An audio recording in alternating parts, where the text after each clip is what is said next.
sin is sin. Lie is not being diplomatic. Lie is lie. If you don't lie, repent of it and move on. Don't say it is a weakness. Adultery is not a weakness. It's a sin. It's a sin. Sin can ground a man's or a woman's destiny. Don't make sin your best friend.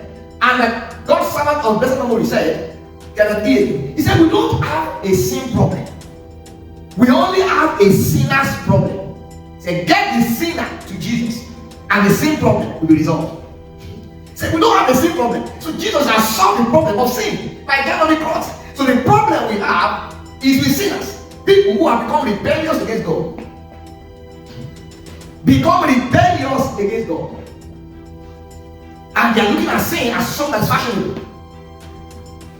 Number 2 force of stagnation is what I call demonic human personalities. There are some human personalities, they have been ordained by the devil to ground you. You must be careful of them.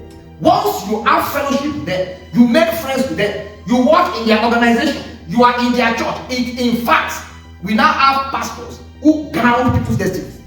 And they are plenty. Now once you enter that church like this, you came with 100, you leave with 2. You came with a marriage that is thriving, you go out divorced. I know the stories of a lot of directors and CEOs of companies who entered a particular church. They came out begging for money to eat. CEOs of companies, incredible. They shut down the company. Over a period of 10 years, they sold all their cars, sold their houses, and they didn't know. They wouldn't know because a veil also enter a satanic environment. They cast a veil on your face, which is why every child of God must be careful. Anytime I'm giving altar call, and I'm telling people to find a church, I say prayerfully. Trust God to lead you to a church. The number of people there is irrelevant. 1 million people, 2 people. I don't care. Just make sure that is the place God wants you to be. And don't make your choice on the basis of carnal metrics. Because the kind of church you go is a make or break for destiny in these last days. We have cases of so many pastors whose sources of church growth are the destinies and the glories of the members. These are not me. They are not fictions. They are not fictions. So you don't just put your head in any church or in any company. There are organizations that you cannot have the story of someone. There's a big MD in Nigeria, one of the top companies. I won't mention the name. The MD is a very popular person. No one knows him.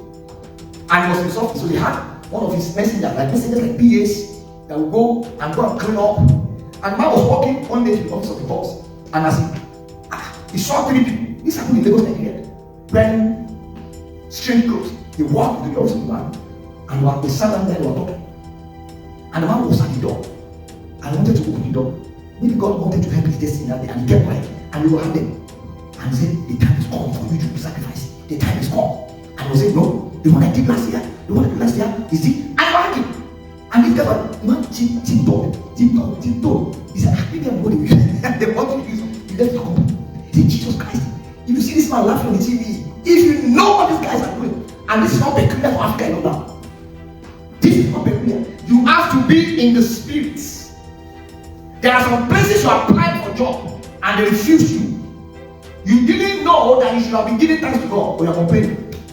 That God just saved your destiny from entering into the arena of stagnation. Thank God for answered prayers. Thank God for unanswered prayers. If God had answered every prayer that you pray, many of us will be dead by now. Because God is faithful. He knows where you should not walk. He knows where you should not go. He knows the country you should not go. But when those doors are shut, don't be a believer that always wants to force a yes out of God. It is dangerous. Paul says in Romans chapter 8 verse 10, he said, those that are in the flesh cannot please God. It is not possible. Once you are in the flesh, you cannot please God because your decisions and choices will always be at variance with God's choice and decisions. Demonic personalities, their agenda is for them alone to be going forward and other people to be serving them. There are some parents, we came from Africa.